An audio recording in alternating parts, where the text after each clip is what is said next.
welcome once again to The Mindset, a forum that offers topics that we can discuss, diverse topics sometimes.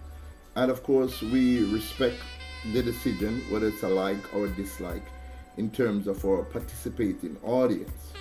Now, ladies and gentlemen, today I want to pay homage to the Black Wall Street. Now, the Black Wall Street, ladies and gentlemen, is in Greenwood, Oklahoma, a suburb of Tulsa, was a type of community that African Americans are still today attempting to reclaim and rebuild. Black Wall Street was modern, majestic, sophisticated, and unapologetically black. Tragically, it was also the site of one of the bloodiest and most horrendous race riots and acts of terrorism that the United States has ever experienced. Today marks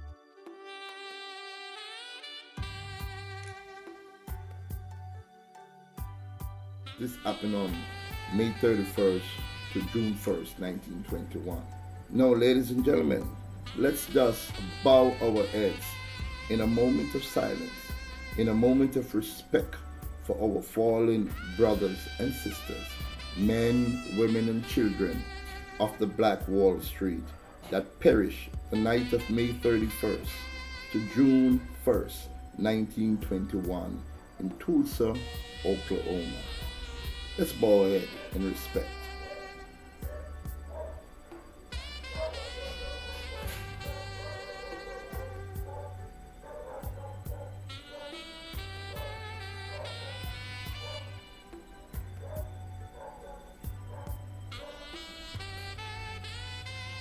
May their souls eternally find peace and rest.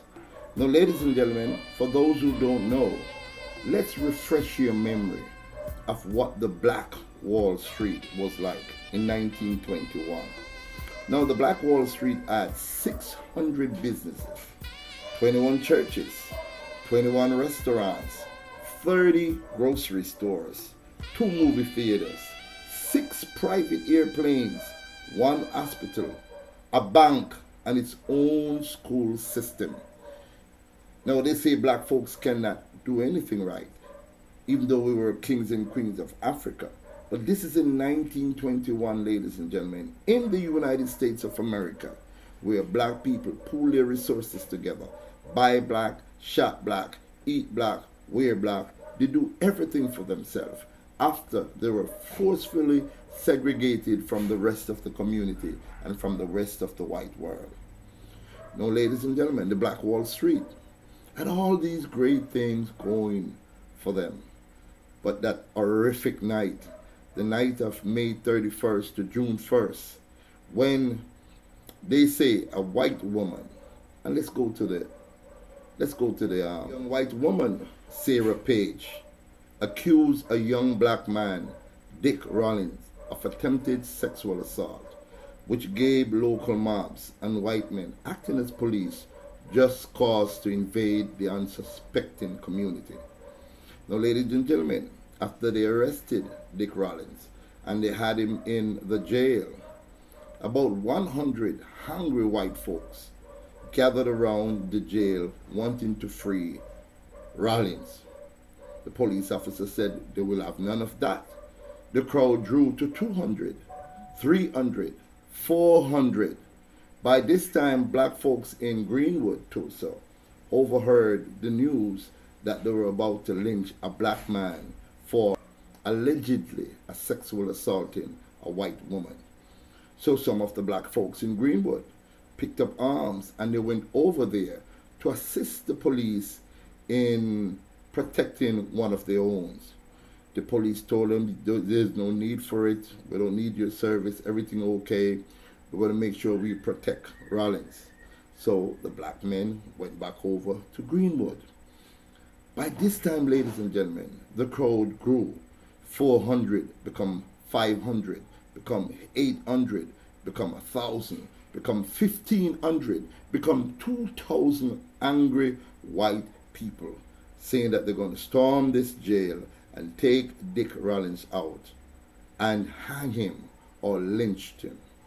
Black folks overheard again that this was about to happen. They picked up arms, went over there, and tried to assist the police. The police told them, no, everything is okay. They have this under control. One of the white men there, as it was reported, ladies and gentlemen, said to the black man holding a firearm, what do you want to do with that? What do you come here to do with that? And the black man answered, well, if needs be and I have to use it, I'm going to use it. This pursued with a tussle back and forth, and they tried to disarm the black man. And before you know it, ladies and gentlemen, a riot, and I would never call it a race riot, I would call it a massacre starting to take place.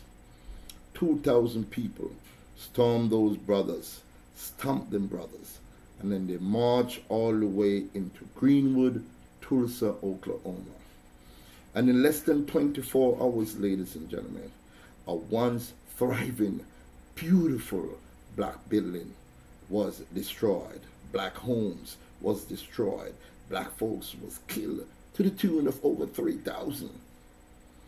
Ladies and gentlemen, the reason why I'm educating my fellow Jamaicans about the Black Wall Street is because of what we're faced. First, we're not allowed to get any form of concession so we can open up our own business in Jamaica.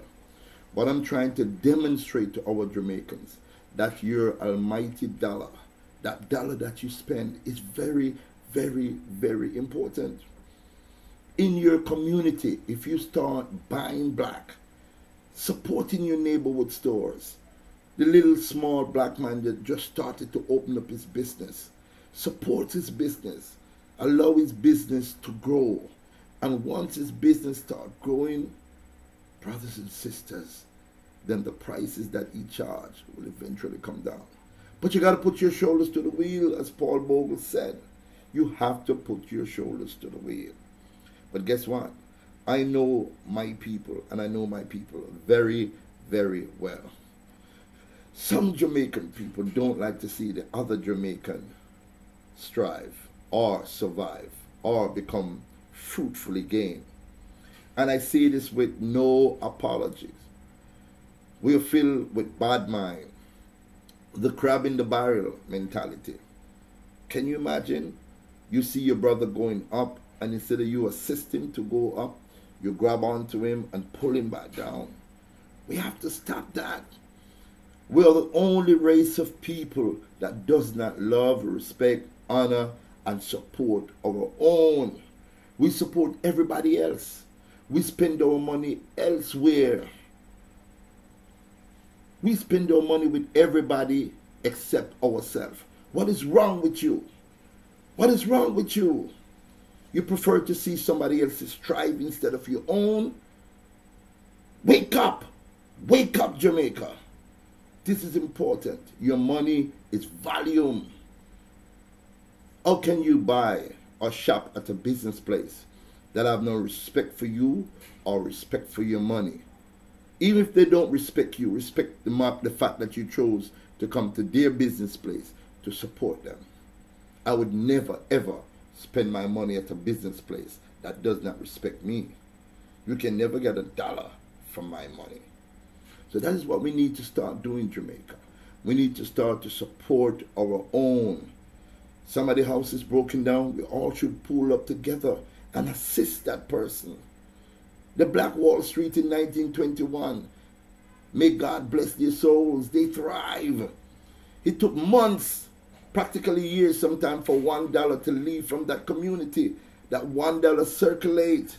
It circulate. It moved from the church, it moved to the bank, it moved to the restaurant, it moved to the movie theater, and it circulate in that community. So our money is powerful, but we need to bury our differences. We need to come together as one race of people. We need to start loving each other. This beautiful country of Jamaica. You shouldn't have to leave Jamaica to be brain drained. Do you know how much of our scientists are out there? Do you know how much of our nurses are out there? Do you know how much of our doctors and lawyers are out there? Inventors and professors and teachers are out there. Why can't we build our own empire? We did it many years ago back in Africa. We were kings and queens of Africa. The Black Wall Street existed. It is not a myth. Even though it was until 1996 before they officially, because they wanted to sweep this underneath the carpet, like the Black Wall Street never ever existed.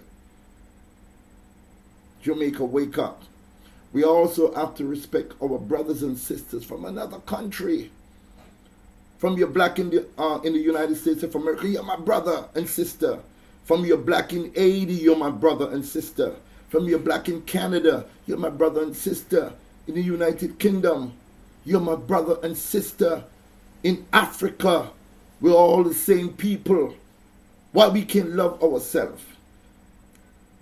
Why? I know some of us, we suffer from post-slavery traumatic syndrome. I know that. But guess what?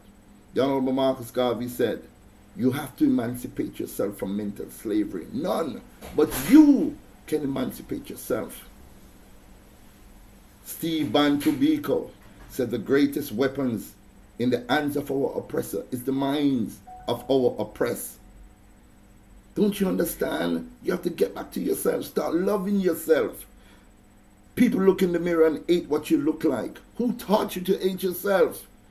Who taught you that anything black is not good?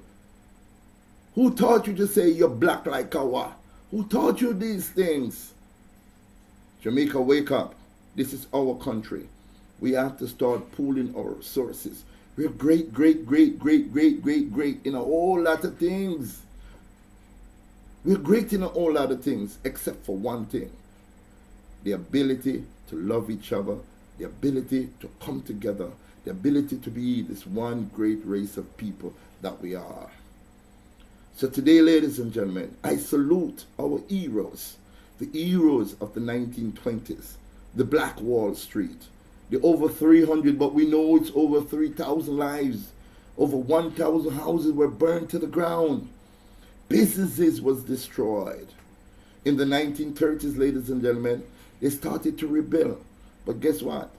Desegregation came to be. And the black mind, so twisted and thwarted after that riot, started to drift. And they started to spend their money in white communities and other communities. And the Black Wall Street could not strive. The only way we can make it as a race of people is to adopt the principles and the knowledge of the Black Wall Street. Thank you very much for watching, ladies and gentlemen. And for those of you who know about the Black Wall Street, teach it to somebody. Teach it to your children. Teach it to your children's children. Let them know that you are not just born slave. Your civilization did just not start at the bank of the Nile. Your civilization started way before. Thank you very, very much for watching.